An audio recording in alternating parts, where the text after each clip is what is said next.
നമ്മൾ ലാസ്റ്റ് ചെയ്ത group insurance video കണ്ടിട്ട് ഒരുപാട് കസ്റ്റമേഴ്സ് പല ഡൗട്ടുകളായി ചോദിച്ചുകൊണ്ട് നമ്മളെ വിളിക്കുകയുണ്ടായി. ഇതിൽ മിക്ക ആളുകളും ചോദിച്ച പല ക്വസ്റ്റ്യൻസാണ്. നമുക്ക് നിലവിലൊരു ഗ്രൂപ്പ് ഇൻഷുറൻസ് ഉണ്ട്, ഈ ഗ്രൂപ്പ് ഇൻഷുറൻസ് നമുക്ക് നല്ല പ്ലാനിലോട്ട് അപ്ഗ്രേഡ് ചെയ്യാൻ പറ്റുമോ, അതുപോലെ ഫാമിലി ഇതിൽ ആഡ് ചെയ്യാൻ പറ്റുമോ, ഒരു പുതിയ ഇൻഷുറൻസ് എടുക്കാൻ എത്ര പേര് വേണം, അതുപോലെ ഇൻഡിവിജ്വൽ ഇൻഷുറൻസും ഗ്രൂപ്പ് ഇൻഷുറൻസും തമ്മിലുള്ള വ്യത്യാസം എന്താണ്, ഇതിൻ്റെ പ്രീമിയം എത്രയാണ് വരിക, അബുദാബി അല്ലെങ്കിൽ ഷാർജ, ദുബായ് പോലെ എമിറേറ്റുകൾ എത്ര പേരുണ്ടെങ്കിലാണ് നമുക്കൊരു ഗ്രൂപ്പ് ഇൻഷുറൻസ് സ്റ്റാർട്ട് ചെയ്യാൻ പറ്റുക. ദുബായ് എമിറേറ്റിലൊരു കമ്പനിയാണെങ്കിൽ 5 എംപ്ലോയീസ് ഉണ്ടെങ്കിൽ പോലും ഏറ്റവും കുറഞ്ഞ ബേസിക് ഗ്രൂപ്പ് ഇൻഷുറൻസ് നമുക്ക് എടുക്കാൻ സാധിക്കും. ഇതിൻ്റെ റേറ്റ് വരുന്നത് 600 ദിർഹം മുതലാണ് സ്റ്റാർട്ട് ചെയ്യുന്നത്. ഇനി 2 എംപ്ലോയീസ് ഉണ്ടെങ്കിലും നല്ല ഗ്രൂപ്പ് ഇൻഷുറൻസുകൾ അഥവാ SME പ്ലാനുകൾ നമുക്ക് എടുക്കാൻ സാധിക്കും. ഇതും ഏത് എമിറേറ്റിനും ബാധകമാണ്. ഇനി ഷാർജ, അജ്മാൻ, റാസ് ഖൈമ പോലുള്ള നോർത്ത് എമിറേറ്റ്സിലാണെന്ന് വെച്ചാൽ പല കമ്പനികൾക്കും 300 രൂപ മുതലുള്ള ഗ്രൂപ്പ് ഇൻഷുറൻസ് സ്റ്റാർട്ട് ചെയ്യുന്നുണ്ട്. ഇതിൽ ഡെൻ്റൽ, ഒപ്റ്റിക്കൽ പോലുള്ള പല കവറേജുകളും ഇന്ന് ഈ ഗ്രൂപ്പ് ഇൻഷുറൻസുകളെല്ലാം അവൈലബിൾ ആണ്.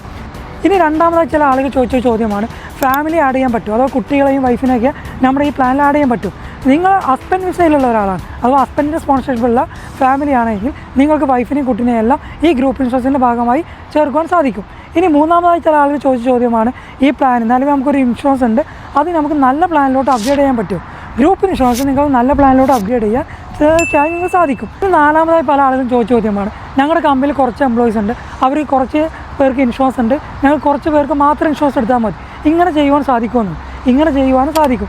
നിലവിൽ നിങ്ങളുടെ കമ്പനിയിലുള്ള എംപ്ലോയീസിന് ഓൾറെഡി ഇൻഷുറൻസ് ഉണ്ടെങ്കിൽ ബാക്കിയുള്ള ആളുകൾക്ക് മാത്രം ഇൻഷുറൻസ് എടുത്താൽ മതി. അപ്പോൾ ഇങ്ങനെയുള്ള ഇൻഷുറൻസിനെ കുറിച്ച് നിങ്ങൾ കൂടുതലായി എന്തെങ്കിലും ഡൗട്ടുകളോ കാര്യങ്ങളോ ഉണ്ടെങ്കിൽ നിങ്ങൾക്ക് എൻ്റെ താഴെ കൊടുത്ത നമ്പർ നിങ്ങൾക്ക് ബന്ധപ്പെടാവുന്നതാണ്.